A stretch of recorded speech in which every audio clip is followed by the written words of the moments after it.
Sa ngalan ng Ama, ng Anak, ng Espiritu Santo. Amen. Sumainyo ang Panginoon. At sumainyo rin.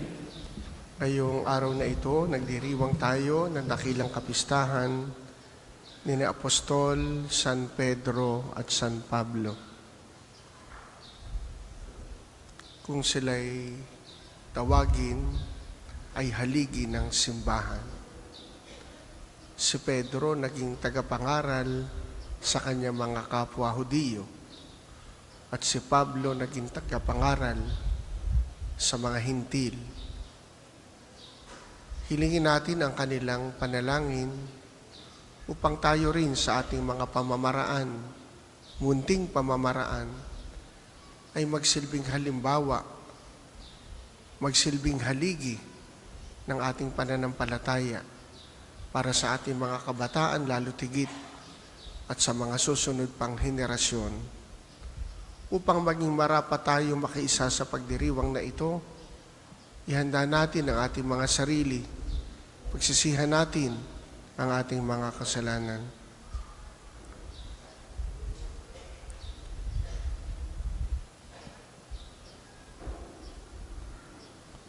Sinugong tagapagpagaling sa mga nagsisisi, Panginoon, kaawaan mo kami. Panginoon, kaawaan mo kami.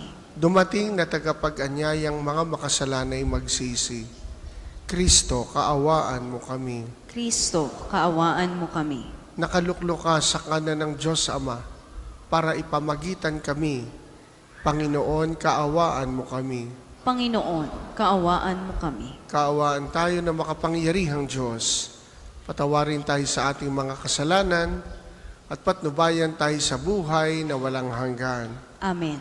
Papuri sa Diyos sa kaitaasan.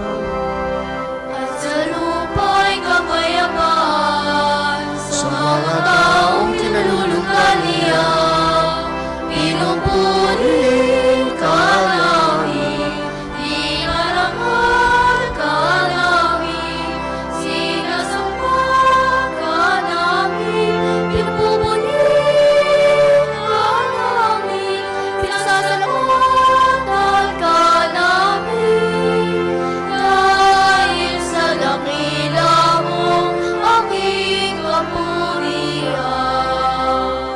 Panginoon Diyos, Hari ng langit, Diyos amang makapangyarihan sa lahat. Panginoong Jesus na bugtong na anak, Panginoong Diyos, Kordero ng Diyos, anak ng Ama.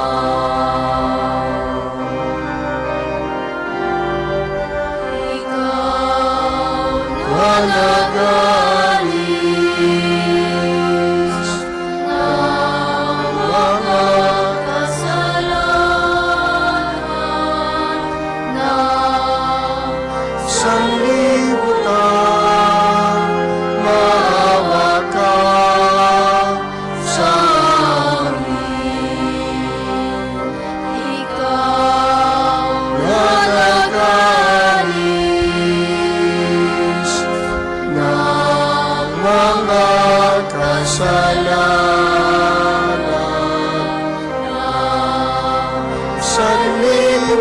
sanlibutan, tanggapin mo ang aming kahilingan. ikaw Na naluluklok sa kanan ng Ama, maawa ka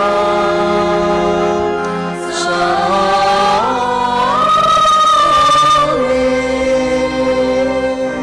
maawa ka sa amin, sapagkat ikaw lamang ang banal, ikaw lamang ang Panginoon, ikaw lamang, O Jesucristo, ang kataas-taas kasama ng Espiritu Santo, sa kadakilaan ng Diyos Ama.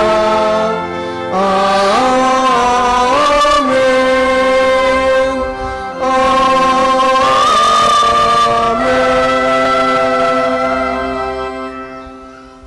Manalangin tayo.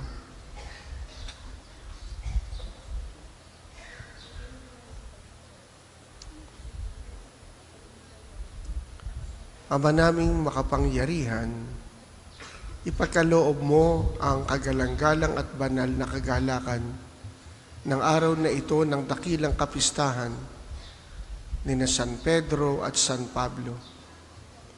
Pagbigyan mong masunod ng iyong sambayanan sa lahat ng larangan ang ipinamana ng mga pinagbuhatan ng simula ng relihiyon sa pamamagitan ni Hesukristo, kasama ng Espiritu Santo, magpasawalang hanggan. Amen. Tayo po ay magsiupo.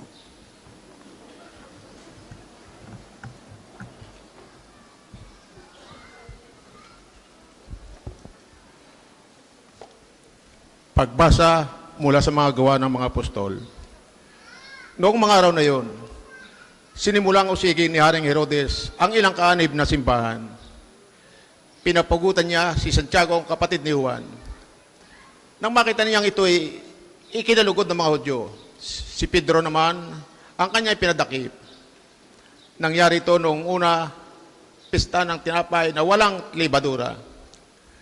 Pagkadakip kay Pedro, ito'y kinrong at pinabantayan sa 4 na pangkat ng tiga-4 na kawal. Ang balak ni Herodes ay hirap siya sa bayan pagkatapos ng pista. Kaya't nanatiling nakabilanggo si Pedro. Samantala, siya'y taintin na pinananalangin ng simbahan. Gabi noon, si Pedro ay natutulog sa pagitan ng 2 kawal. Gapos siya ng 2 taningkala at may mga tao pa sa harap ng pinto ng bilangguan. Siya'y nakatakdang iharap ni Herodes sa bayan kinabukasan. Walang ano-ano'y lumitaw ang isang anghel ng Panginoon at nagliwanag na mabuti sa silid piitan. Tinapik niya sa tagiliran si Pedro at ginising.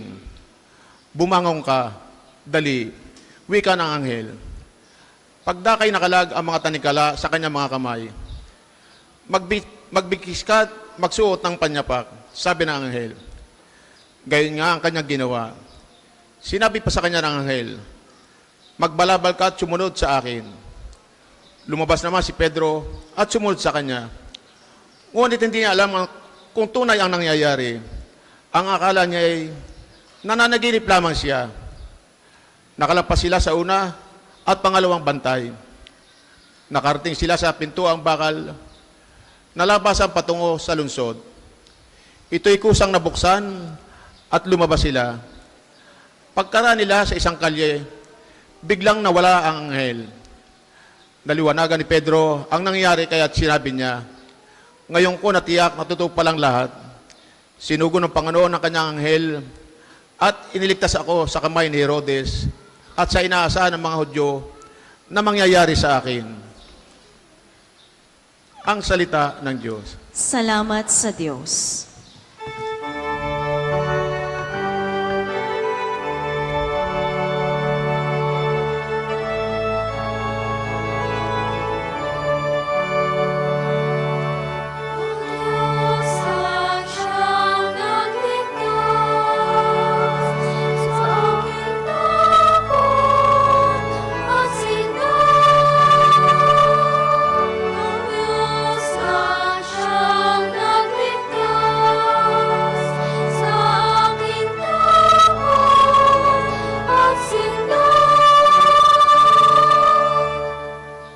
Panginoon ay aking laging pupurihin.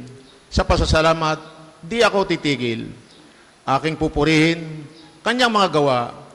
Kayong naapi, makinig, matuwa. Diyos ang siyang nagligtas sa aking takot at sinag. ang pagkadakila niya ay ihayag, at ang alin niya ay purihin ng lahat. Ang aking dalangin ay dininig ng Diyos, nawala sa akin ang lahat kong takot. Ang Diyos ang siyang nagligtas sa aking takot at Nagalak ang aping umasa sa Kanya, pagkat di nabigo ang pag-asa nila. Tumatawag sa Diyos ang walang pag-asa, sila'y niligtas sa hirap at dusa. Ang Diyos ang siyang nagligtas sa aking takot at Anghel yaong bantay sa may takot sa Diyos, sa mga panganib, sila'y kinukupkop. Ang galing ng poon, hanaping masikap, yaong nagtiwala sa Kanya'y nagligtas, ay may tuturing na taong mapalad. Ang Diyos ang siyang nagligtas sa aking takot at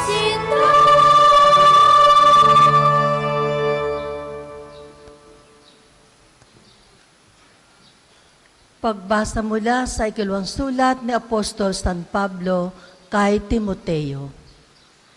Pinakamamahal, ako'y iaalay na. Dumating na ang oras ng pagpanaw ko sa buhay na ito. Puspusan akong lumaban sa paligsahan. Natapos ko na ang dapat kong takbuhin. Nanatili akong tapat sa pananampalataya. Kakamtan ko na ang korona ng pagtatagumpay. At sa araw na yaon, ang Panginoon na siyang makatarungang hukom ang magpuputong sa akin ng korona, hindi lamang sa akin, kundi sa lahat ng nananabik sa muli niyang pagparito. Ngunit pinatnubayan ako ng Panginoon at binigyan ng lakas upang mapaihayag sa mga hintil ang salita. Naligtas ako sa tiyak na kapahamakan. Ang Panginoon ang magliligtas sa akin sa lahat ng kasamaan at siya rin ang maghahatid sa akin sa kanyang kaharian sa langit. Purihin nawa siya magpakailanman. Amen. Ang salita ng Diyos. Salamat sa Diyos. Magsitayo po ang lahat.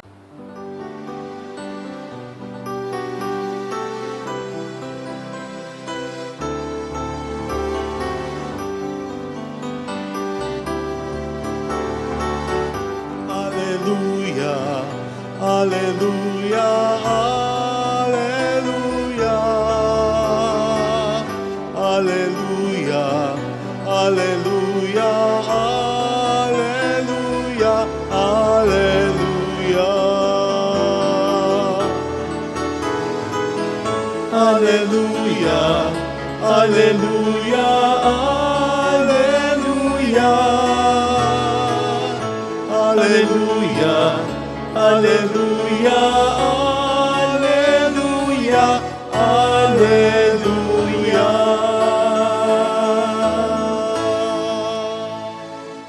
Sumainyo ang Panginoon. At sumainyo rin. Ang mabuting balita ng Panginoon ayon kay San Mateo. Papuri sa iyo, Panginoon. Dumating si Jesus sa lupain ng Cesarea ng Filipos. Tinanong niya ang kanyang mga alagad, sino raw ang anak ng tao ayon sa mga tao? At sumagot sila. Ang sabi po ng ilan ay si Juan Bautista kayo.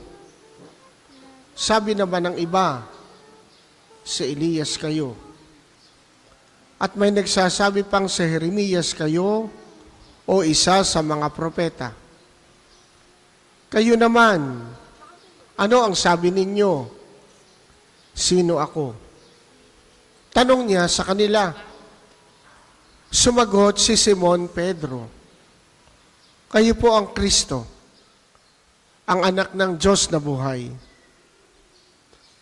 Sinabi sa kanya ni Jesus, "Mapalad ka, Simon na anak ni Jonas, sapagkat ang katotohanan ito'y hindi inihayag sa iyo ng sino mang tao, kundi ng aking amang nasa langit.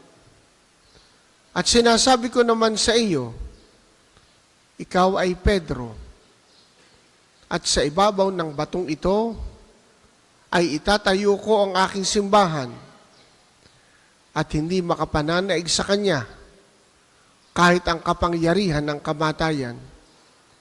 Ibibigay ko sa iyo ang mga susi ng kaharian ng langit. Ang ipagbawal mo sa lupa ay ipagbabawal sa langit, at ang ipahintulot mo sa lupa ay ipahihintulot sa langit."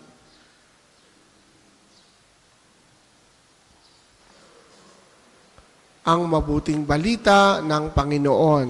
Pinupuri ka namin, Panginoong Heso Kristo. Tayo po ay magsiupo.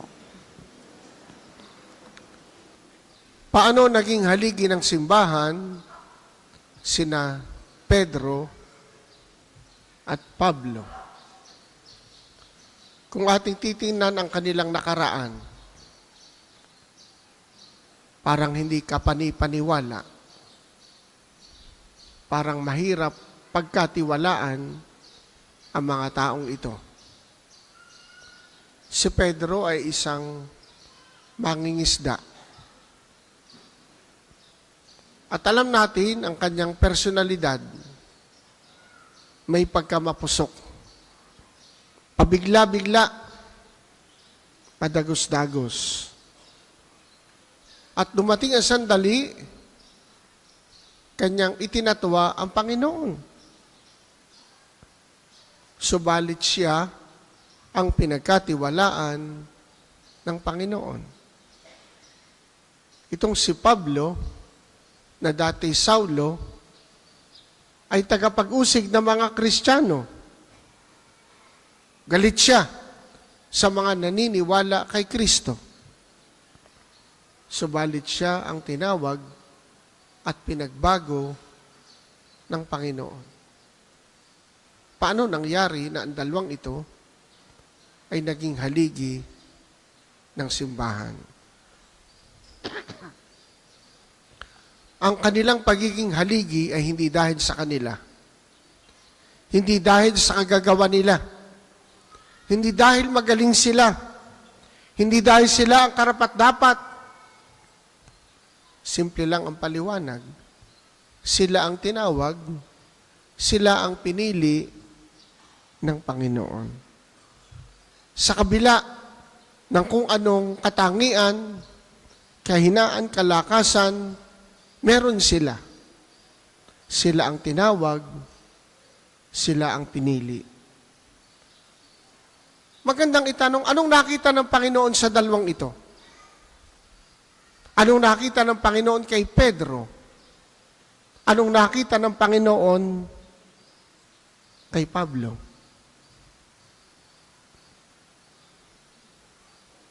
Si Pedro, hindi perpektong tao, maraming kahinaan, maraming beses napagalitan ng Panginoon. At sinabihan pang, "Lumayo ka, Satanas." Sa mga alagad, siya lamang ang tinawag ng Panginoong Satanas.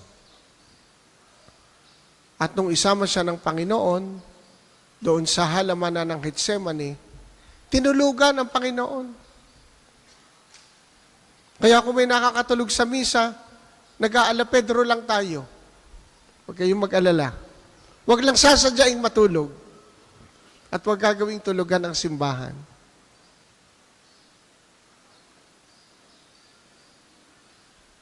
Anong nakita ng Panginoon kay Pedro? Sabi natin, hindi dahil sa kanilang kagagawan. Anong common sa dalawa? Malakas ang loob.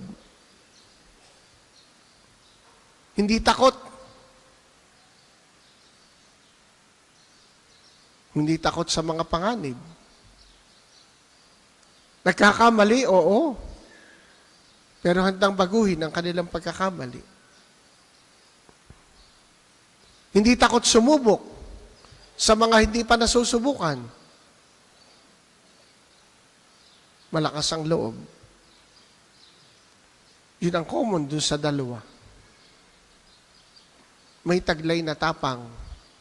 Hindi yung tapang na nakikipag-away, kundi tapang na marunong manindigan. Kaya nang tawagin ng Panginoon itong si Pedro, kasama ng kapatid niyang si Andres, anong sabi dun sa gospel? Agad nilang iniwan ang kanilang bangka at mga lambat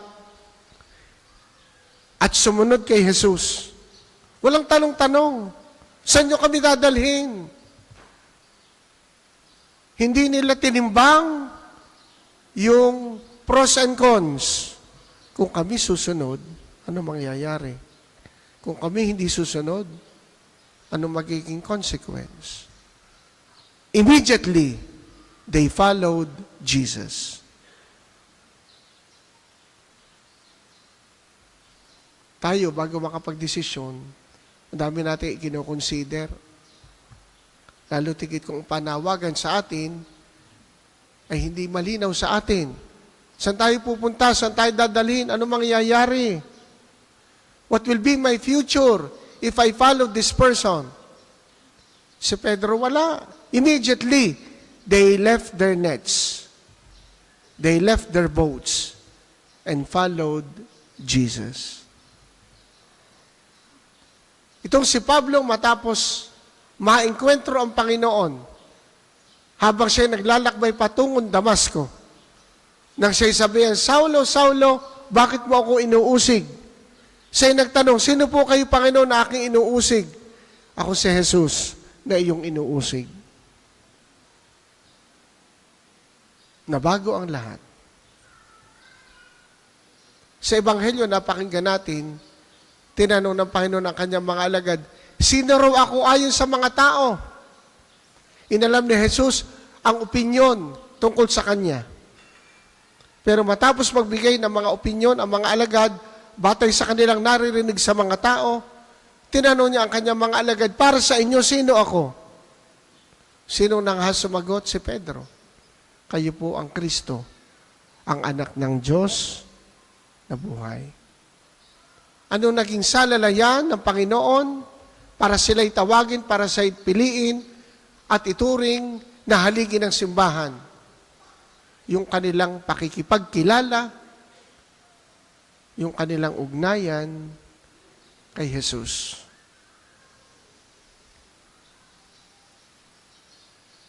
Hindi yung pakikipagkilala na nangangahulugan na maraming alam, hindi yon.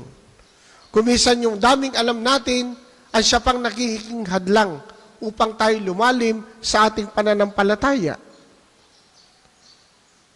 Yung pakikipagkilala walang iba kundi yung pakikipag-ugnayan. Sila'y naging haligi ng simbahan sapagkat sila'y may malalim, may maigting na ugnayan sa Panginoon. Gaano kaigting? Handang mag-alay ng kanilang buhay kay Jesus. Paano nangyari umigting? Paano nangyaring lumalim ang ugnayan nila sa Panginoon? Sabi ni Pope Francis, the way to relate to Jesus deeper, better, is to follow Him. Totoo magandang aralin ang buhay ng Panginoon. Totoo magandang magbasa ng Biblia, kailangan natin yan. But that is not a guarantee that we will be closer to Jesus. Marami nag-aral tungkol kay Jesus, nagtapos, lalong hindi kilala si Jesus, lalong naguluhan. Hindi ko sinasabing wag aralin. Aralin, ang kayang aralin. Pero hindi yun ang tsak na paraan para tayo mapalapit kay Jesus. Ang mga banal, nag-aral sila, pero higit sa lahat, sila'y sumunod kay Jesus. There's no better way to get to know Jesus than to follow Jesus.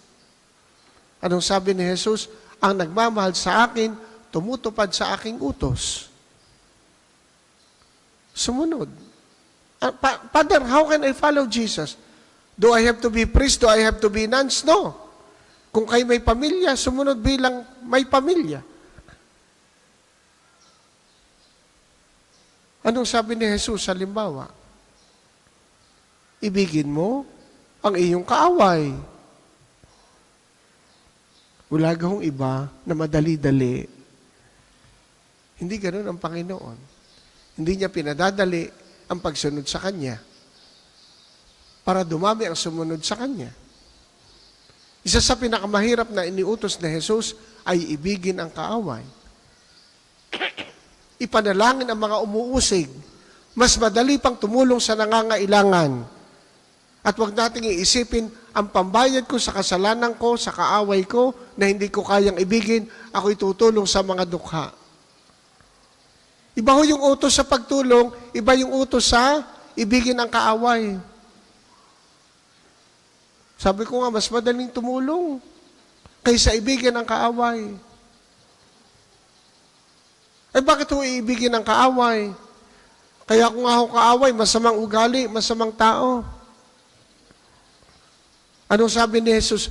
Kung ang atin lamang iibigin ay yung mga umiibig sa atin, anong ipinagkaiba natin sa mga pagano? Wala. Ano ibig sabihin ng pagano? Hindi naniniwala sa Diyos. Ang hindi naniniwala sa Diyos, mabait sa kanila. Matulungin sa mga tumutulong sa kanila. Ang tunay na Kristiyano, mabait sa mga masamang ugali sa atin. Kahirap, ano? But that's the way of Jesus. Ang tawag natin doon, that's the way of the cross. Kung atin pong susubukang isabuhay ito, at yun ang pamamaraan natin para sumunod kay Jesus, lalo nating makikilala ang Panginoon, lalo tayong mapapalapit sa Kanya. Hindi po ito sikreto. Para lumalim sa ugnayan kay Jesus, sumunod sa Kanya.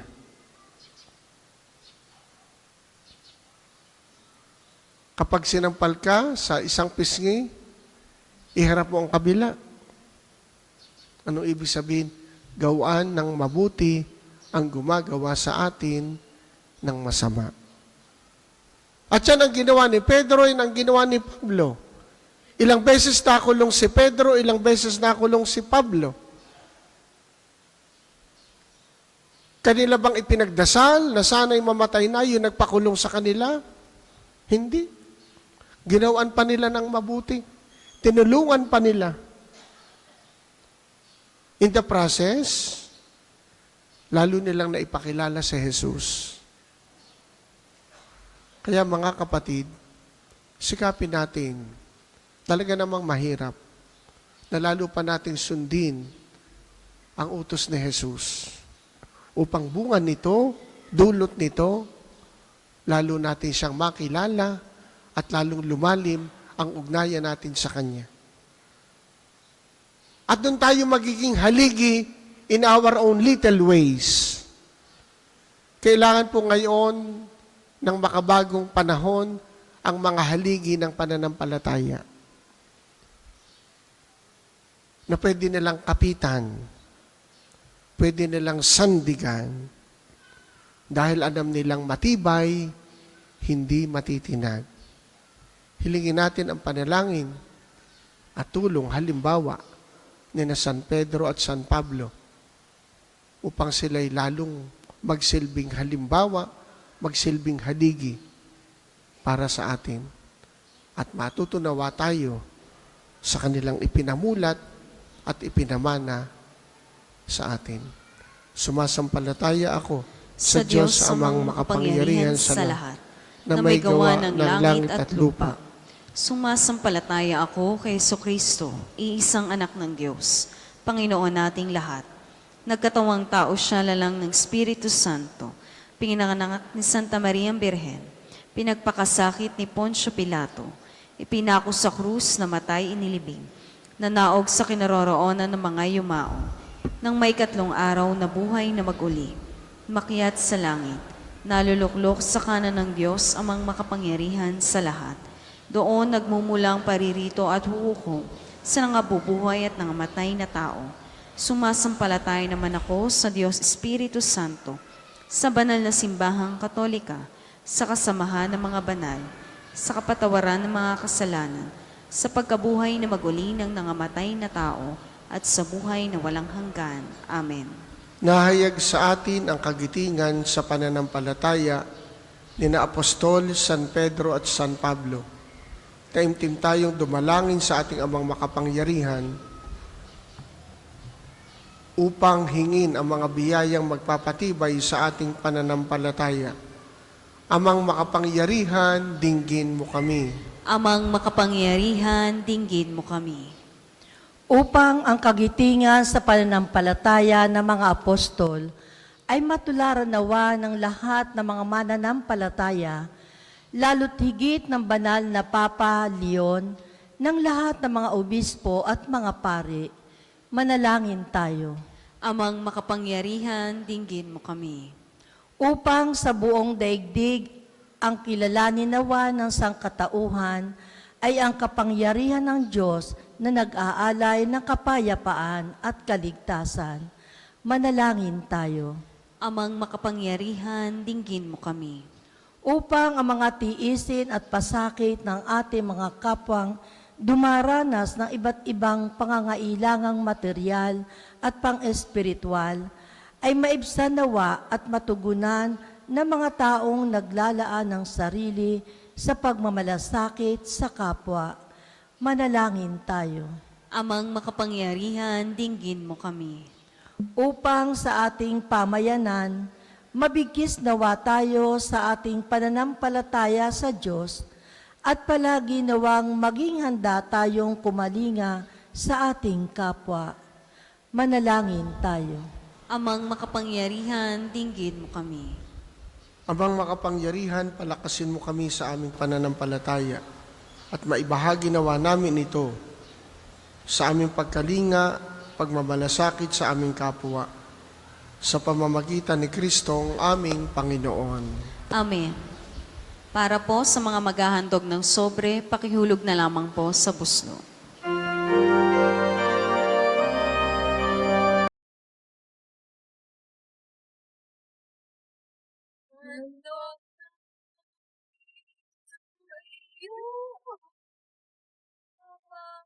Ang pinakahanap na ito,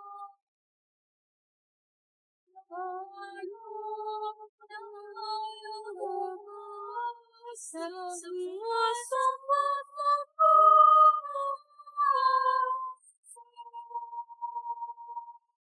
Handog namin na iyong ang pinakahanap ito.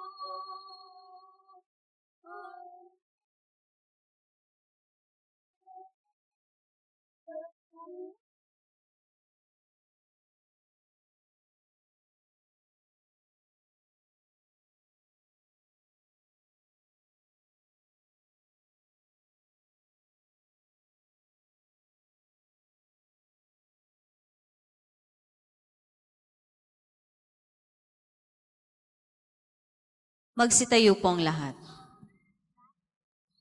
Manalangin kayo mga kapatid upang ang paghahain natin ay kalugdan ng Diyos amang makapangyarihan.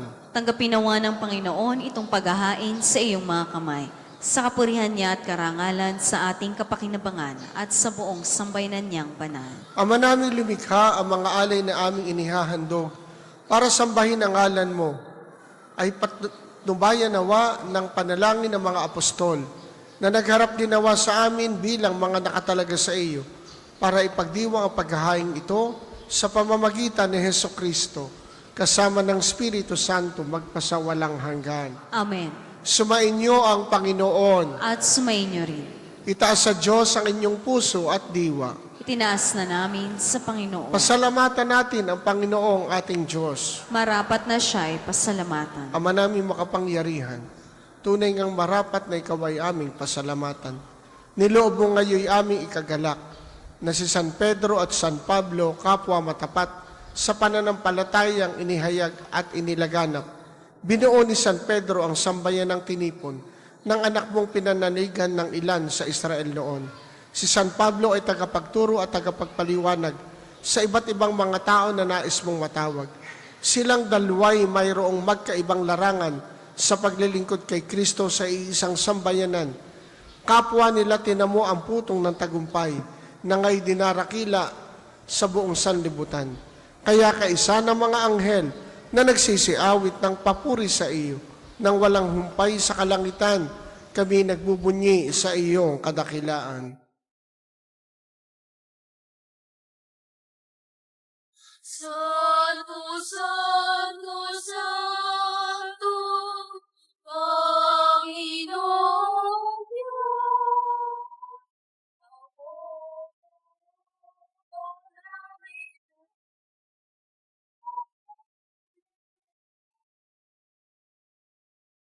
Hosana, Hosana, Hosana sa kaitaasan. Hosana, Hosana, Hosana sa kaitaasan. Pinagpala ang naparirito sa ngalan ng Panginoon.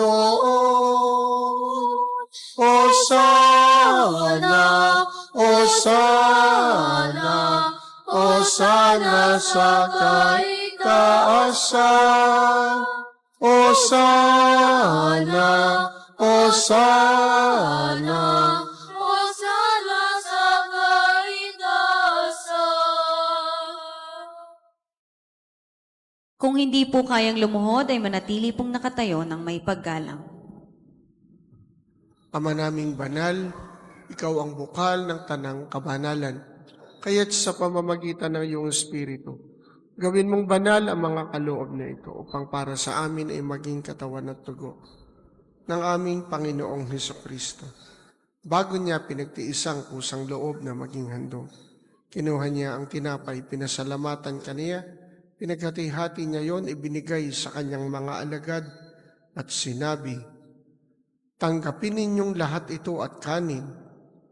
Ito ang aking katawan na ihahandog para sa inyo."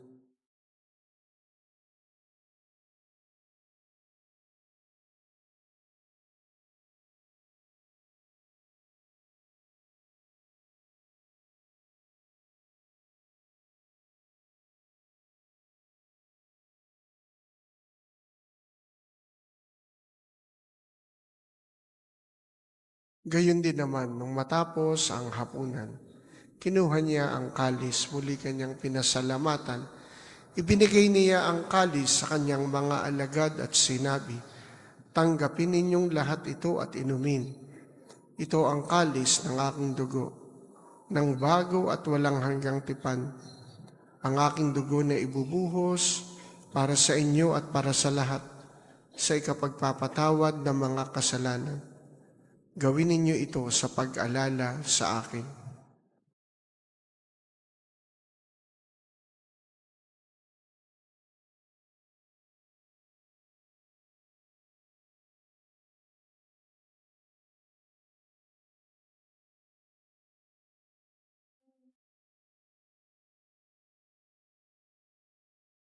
Pagbunyi natin ang misteryo ng pananampalataya.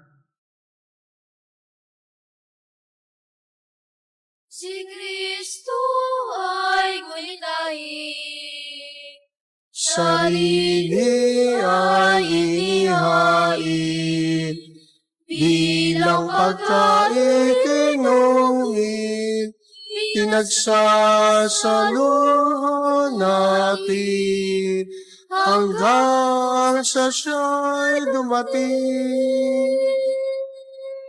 Ama, ginagawa namin ngayon ang pag-alala sa pagkamatay at muling pagkabuhay ng iyong anak. Kaya tiniaalay namin sa iyo ang tinapay na nagbibigay buhay at ang kalis na nagkakaloob ng kaligtasan. Kami nagpapasalamat dahil kami iyo minarapat na tumayo sa harap mo para maglingkod sa iyo. Isinasamo namin kaming magsasalo-salo sa katawan at dugo ni Kristo ay mabuklod sa pagkakaisa sa pamamagitan ng Espiritu Santo. Ama, lingapin mo ang iyong simbahang laganap sa buong daigdig.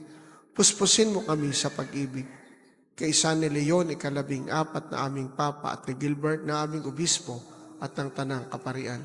Alalahanin mo rin ang mga kapatid naming nahimlay na may pag-asang sila'y muling mabubuhay. Gayun din ang lahat ng mga pumanaw. Kaawaan mo sila at patuloyin sa iyong kaliwanagan.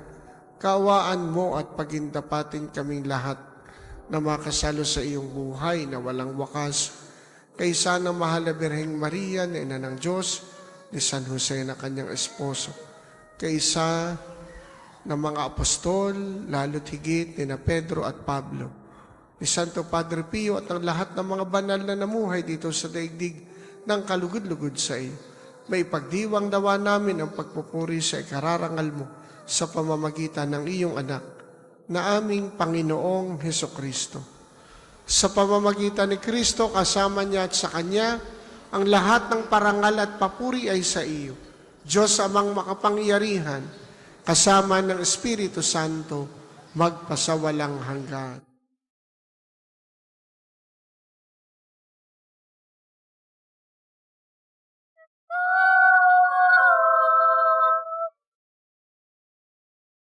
Tayo po'y magsitayo. Sa tagubili ng mga nakagagaling na utos sa turo ni Jesus, na Panginoon natin at Diyos, ating dasalin ng lakas loob.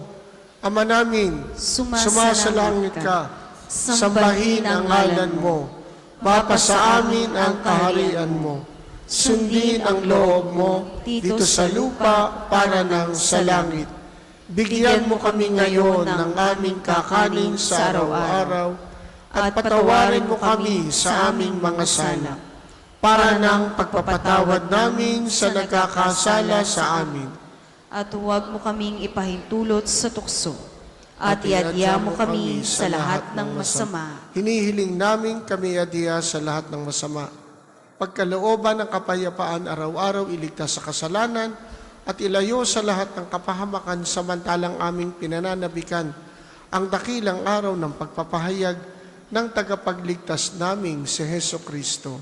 Sapagkat iyo ang kaharian, ang kapangyarihan at ang kapurihan, magpakailanman. Amen. Panginoong Heso Kristo, sinabi mo sa iyong mga apostol, kapayapaan ang iniiwan ko sa inyo. Ang aking kapayapaan ang ibinibigay ko sa inyo. Tunghayan mo ang aming pananampalataya at huwag ang aming mga pagkakasala. Pagkalooban mo kami ng kapayapaan at pagkakaisa, ayon sa iyong kalooban, kasama ng Espiritu Santo, magpasawalang hanggan. Amen. Ang kapayapaan ng Panginoon naway laging sumainyo. At sumainyo rin. Magbigayan kayo ng kapayapaan sa isa't isa.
ng mga kasalanan ng sanlibutan.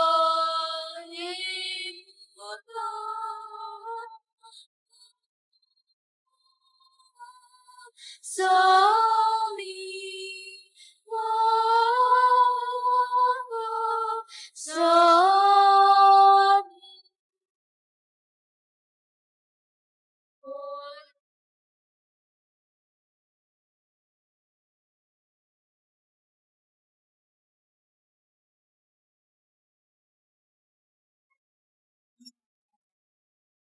Pasalanan ng sanlibutan,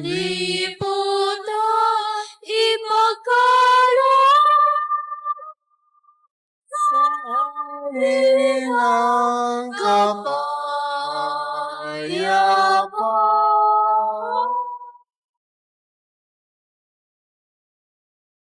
Kung hindi po kayang lumuhod, ay manatili pong nakatayo ng may paggalang.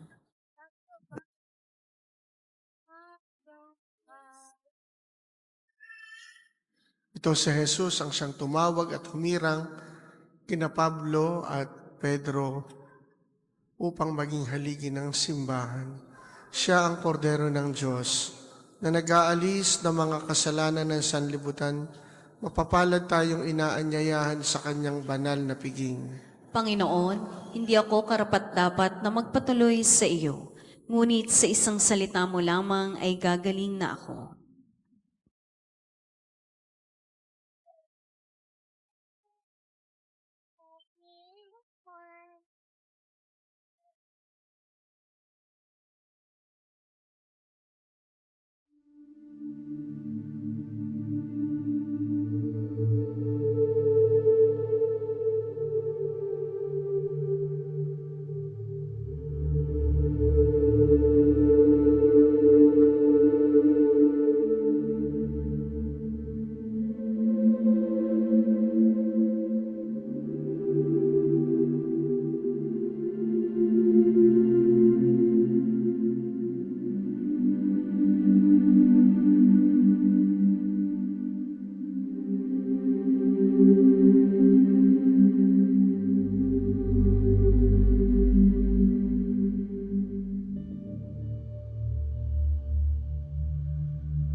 Manalangin tayo.